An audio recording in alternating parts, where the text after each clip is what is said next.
যারা আজকে আপনাদের গাড়ি পাল্লা নিয়ে আপনাদের সামনে আসতেছে ভোট চাওয়ার জন্য, ওরা কিন্তু সেদিন এই স্বাধীনতার বিরোধিতা পক্ষে ছিল না, বিপক্ষে ছিল। এবং আপনাদের এই বাড়িঘর ছেড়ে চলে যেতে হয়েছে, ওই সময় আপনার বাড়িঘর লুটো করা হয়েছে, ঠিক কিনা? বন্ধুরা, মা বোনেরা, আমাদের এইবার ভোটের উপর সঠিক সিদ্ধান্ত নেই। আমরা যেন ধানের শীষে ভোট দেই, দিয়ে এই যারা আমরা স্বাধীনতার পক্ষে কথা বলি, যারা আমরা ফ্যামিলি কার্ডের কথা বলি, যারা আমরা কৃষি কার্ডের কথা বলি, স্বাস্থ্য কার্ডের কথা বলি, আইন শৃঙ্খলা রক্ষার কথা বলি, করোনা বা যে কোনো ভাইরাসের এগেইনস্টে ফাইট মানি ব্যাকট্রলের লেফট রাইট।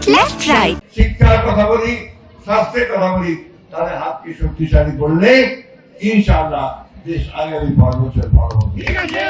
ধানের শীষটা একটু পরিচিত আছে, তাই না? আরেকটা কথা জোর দিয়ে বলবো, খুব জোর দিয়ে, হিন্দু সম্প্রদায়ের ভাই বোনরা সংখ্যা একটু বেশি, ঠিক না?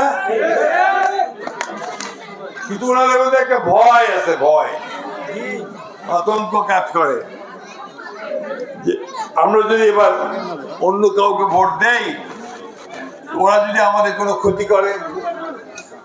আমাকে অনেকে বলেছেও যে আপনার দিলাম ধানের শীষে ভোট, তারপর তো তুমি আর আপনার যে থাকবেন না, দাঁড়িয়ে পড়ার লোক যদি কিছু করে। আপনাদেরকে আমি পরিষ্কার করে বলতে চাই, আমরা ধানের শীষে লোকেরা আপনাদের পাশে উঠতেও ছিলাম, এখনো থাকবো ইনশাআল্লাহ। 25 লক্ষ এই মন্দিরে 25 লক্ষ টাকা দেওয়া হয়েছে, সুতরাং এটা কিন্তু এই আমাদের চেষ্টা করা হয়েছে। বন্ধুগণ, আমরা মন্দির, মসজিদ, মাদ্রাসা, স্কুল এইগুলোতে আমরা উন্নত করবো ইনশাআল্লাহ।